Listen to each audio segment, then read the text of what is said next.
أعوذ بالله السميع العليم من الشيطان الرجيم. بسم الله الرحمن الرحيم.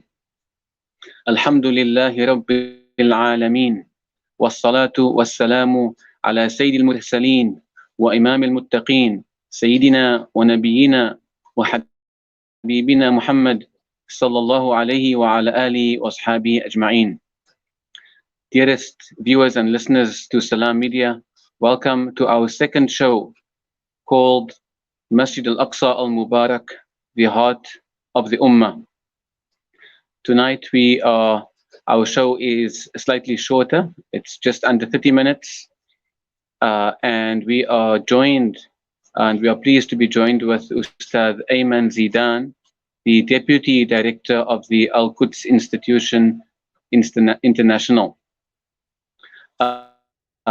Just before is coming on. Assalamu alaikum wa rahmatullah, Ustad Aiman. Salam wa rahmatullah. Welcome, brother. My regards to you and all brothers in South Africa. Jazakumullah khair, and shukran for joining us on this, our second show of Masjid Al-Aqsa Mubarak, the heart of the Ummah, on Salam Media. And as we speak about the heart of the Ummah, the heart of the world, Masjid Al-Aqsa Mubarak,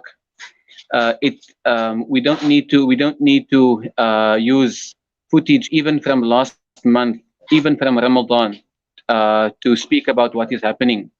I'd like to us to let the viewers watch 2 or 3 clips of a few seconds each of what happened in the early hours of this morning and last night at Masjid Al-Aqsa, and our discussion will be based on that, inshallah ta'ala. So the viewers will watch these 2 or 3 little clips now.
La hawla wa la quwwata illa billah al-aliyyul azim.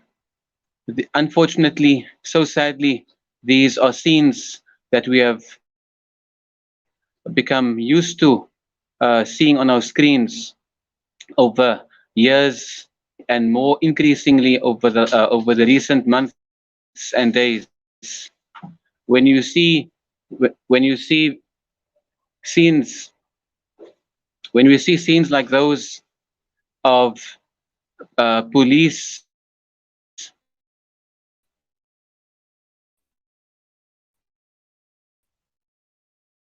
in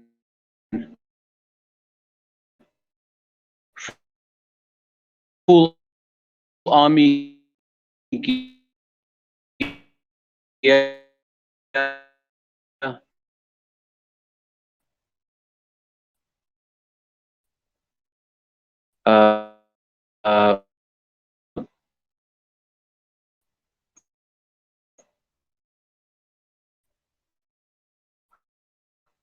armed to the teeth, It's a little war zone. One would think that they are chasing.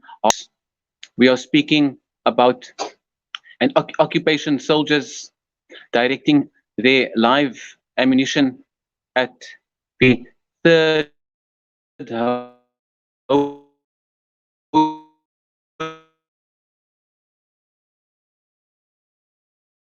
to join us again.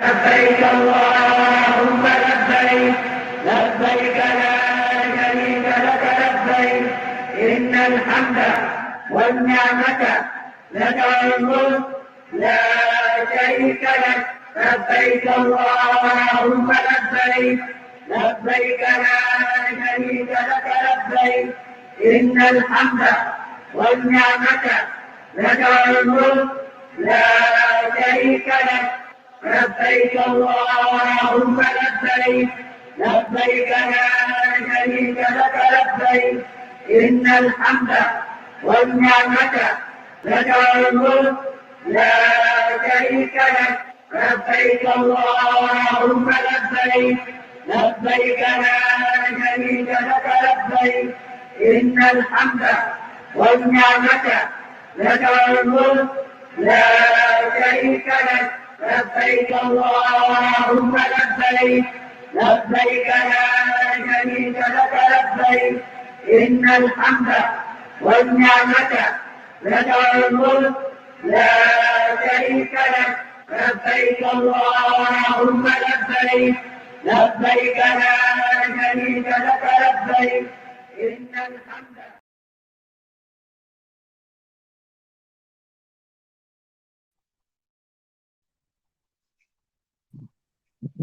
Assalamu alaikum wa rahmatullahi ta'ala wa barakatuh. Welcome back after that little technical delay there. Ahlan wa sahlan, Ustad Aiman. Welcome, brother.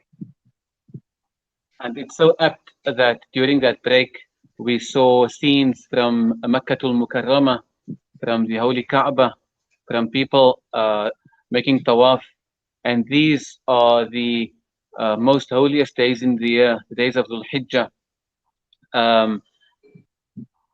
That Muslims are in a heightened state of spirituality and consciousness to God, to Allah subhanahu wa ta'ala, and even connecting that to Masjid al-Aqsa al-Mubarak, one of the blessed places to don your ihram for Umrah or Hajj is from Masjid al-Aqsa al-Mubarak. But we are seeing scenes of violence last night, the courtyards of Masjid al-Aqsa being emptied, all roads leading to the old city, people being prevented from even entering the old city to come close to Masjid al-Aqsa al-Mubarak. This morning, as we saw now in the videos, women being violently pulled and arrested. Many of the Musallin this morning were arrested after the siege to Masjid al-Aqsa al-Mubarak. So and this is at a time when there are many distractions and diversions in the world. People are focused on so many other things. This what happened this morning, Ustad Aiman, does not even make the world headlines. What happened at the third holiest site for Muslims, and so many arrested, and what is an internationally what is an international crime, the occupation of Jerusalem and the occupation of Masjid al-Aqsa, and beating and arresting worshippers in Masjid al-Aqsa, which is an internationally recognized crime, does not even make the headlines. Perhaps your thoughts on why the increase in the incursion into Masjid al-Aqsa, why the increase in preventing worshippers from reaching Masjid al-Aqsa from the old city, from all over Palestine, and why the increase of incursions of settlers to pray and make their rituals in the blessed Al-Aqsa Mosque. Your thoughts on that? Well, yeah, the big question is why for the Muslims it has to be clear crystal that we have two narratives, and the conflict in Al-Aqsa Mosque and in Jerusalem is between two narratives. The Israeli occupation, they have excess power and strength, and they are occupying the place, and they are ruling Palestine. Palestine is under occupation, and they lack legitimacy, though they have excessive power over there. What is going on there is that Judaizing of Al-Aqsa Mosque is a central goal of the Israeli government, and especially to the right wing who is now in power. What they are trying here, they are trying to settle the conflict towards their narrative. So there was a status quo after the 1967 occupation. The international community and the international law has accepted what is called the status quo, where that Al-Quds, it has a special situation, and the holy places, Muslim and Christian holy places in Jerusalem, under the custody of Jordan. So the Israeli government, they are trying now to dismantle this status quo, and they want to change it, because unless they change this status quo, they cannot move towards their plan of Judaizing Al-Quds, or towards imposing the Talmudi, the Yahudi narrative in Jerusalem. So this systematic plan, what is going on in Jerusalem, in Al-Aqsa, the Al-Aqsa is a central goal in the agenda of the Israeli government. Okay, and now it has to be a central goal, as you said. It is in our hearts, or it's a priority for Muslims. Where it should not be an emotional part when we say labbaik Allahumma labbaik in the holy days and these most holy times in the year, the Hijjah. The sacred days of the symbolic time that we have now during the Hijjah, there is a coincidence that there are also occasions, religious occasions. What is the memory of Kharab al-Haykal? It's also a memory of a festival or a holiday for the Jews. What they are trying here to provoke and prove that when there is a coincidence between our Eid and your Eid, the Talmudi time is above the Muslim time. The Talmudi occasion should prevail over the Islamic occasion.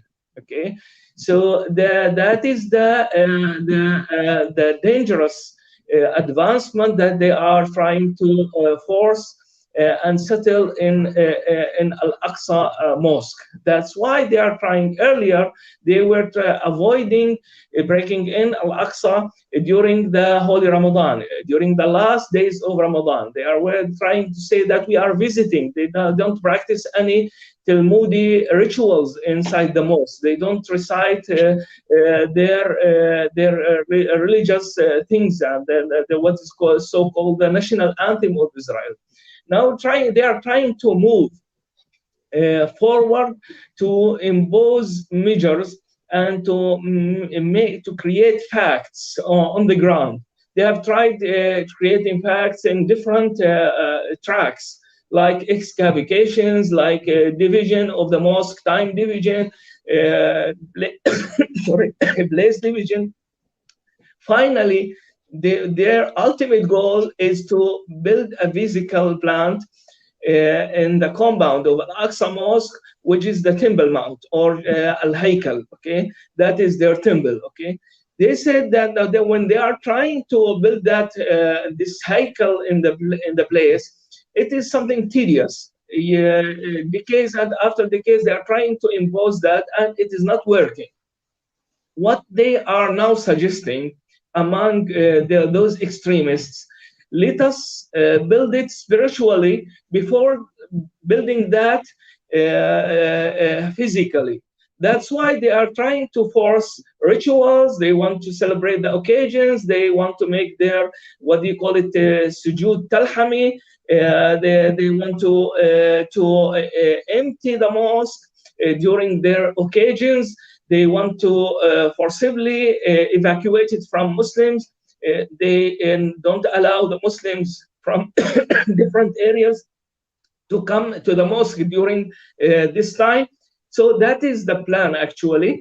The Muslims in Jerusalem, they are devoted to their mosque. They do sacrifice. Last Ramadan, more than 28 Muslims, they lost their eyes during the what we call it iqtiham, or when they stormed al-Masjid al-Aqsa on the last 10 days of Ramadan.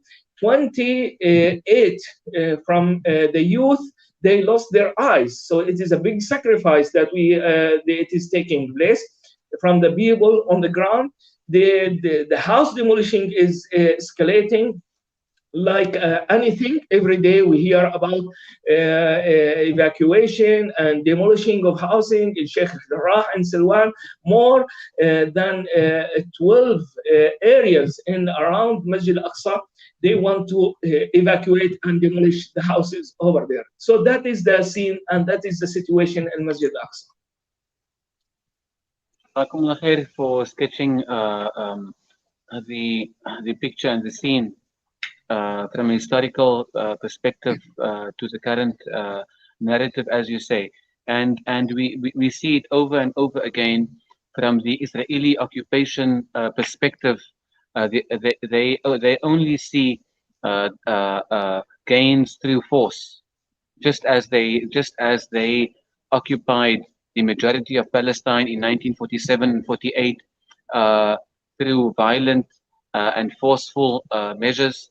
The only way it seems that they see the only way to gain more and more sovereignty, more and more claim over the holy places, claim over more land, as they are taking, as you said, in Jerusalem, in different neighborhoods or West Bank, through force. And they think that increasing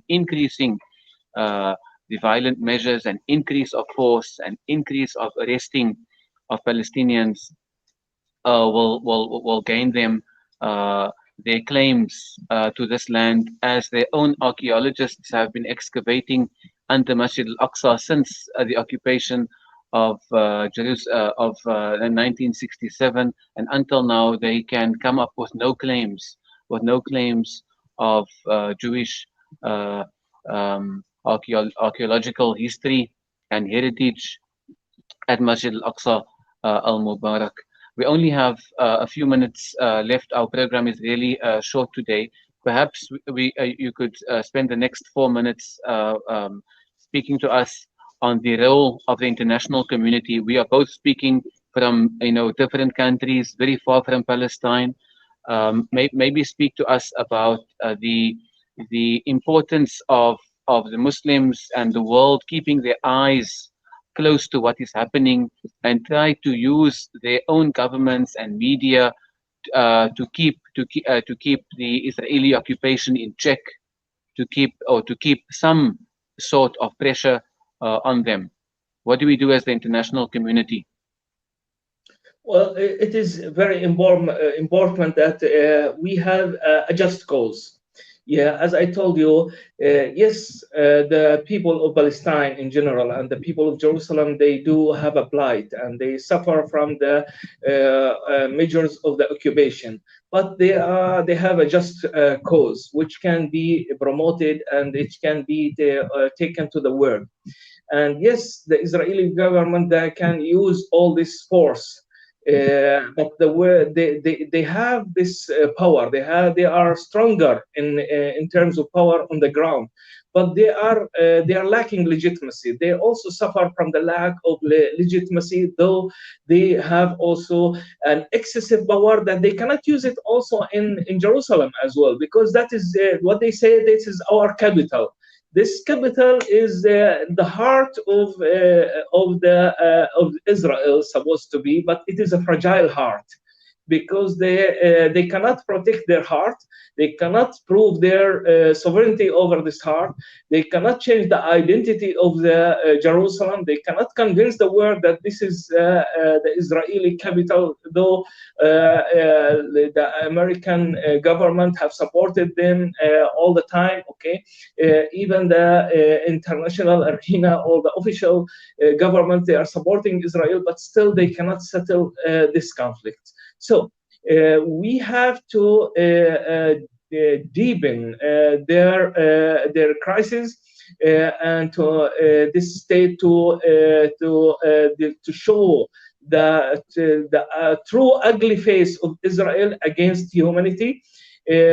When we take it to as inhumane measures, what is going on, the world have seen them in Sheikh Jarrah. Today, the world have seen them while they are pulling the Muslim woman and putting her on the ground with her scarf during these holy days, while they are worshiping Allah subhanahu wa ta'ala after Fajr in Masjid al-Aqsa al-Mubarak.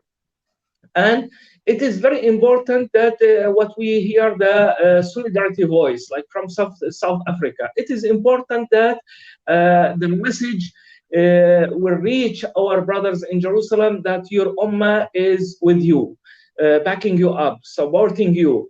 When you sacrifice, we are here to help you. It is the issue of Palestine, brother Arshad, is not like any other Muslim issue. When you go to Jerusalem, it is true jihad. Yes, we don't see much blood, and it is not like what wars taking place in Gaza, but it is a war without much bullets. They are the Muslims in Jerusalem. They bravely they are facing and they are engaged in this battle with their naked will. Okay, so the value of this battle, how we have to engage in this battle with them from our position is very important. Okay, when it comes to media. So Aiman, we sadly have to cut it. We started a little bit late, and our program is only until 8 p.m. South Africa time tonight. We would firstly, I would like to just latch on a few seconds on what you said, the value of this battle. We would like to remind ourselves, all Muslims all over the world, that our eyes should not be off Masjid al-Aqsa al-Mubarak, because Allah subhanahu, this is the holy land, and Allah subhanahu wa ta'ala is watching it. And Allah subhanahu wa ta'ala is watching our response to what is happening. So in these holy days, we should reflect as to what is our response to the occupation of Masjid al-Aqsa al-Mubarak, and to the violence and to the apartheid meted out to its inhabitants and to the Murabitin and the Murabitat. Sheikh Aiman, we hope to have you on another program very soon again, and a little bit longer. Allah Ta'ala bless your work at Al-Quds Institution International, and hope for you also to visit us at some point in South Africa. We say Jazakumullah khairan to your time tonight, and hope to have you on again soon. Jazakallah khair. Thank you very much, brother. God bless you. Barakallahu feekum. Ya amanillah. Assalamu alaikum wa rahmatullahi wa barakatuh. Wa rahmatullah. Eid Mubarak to you all.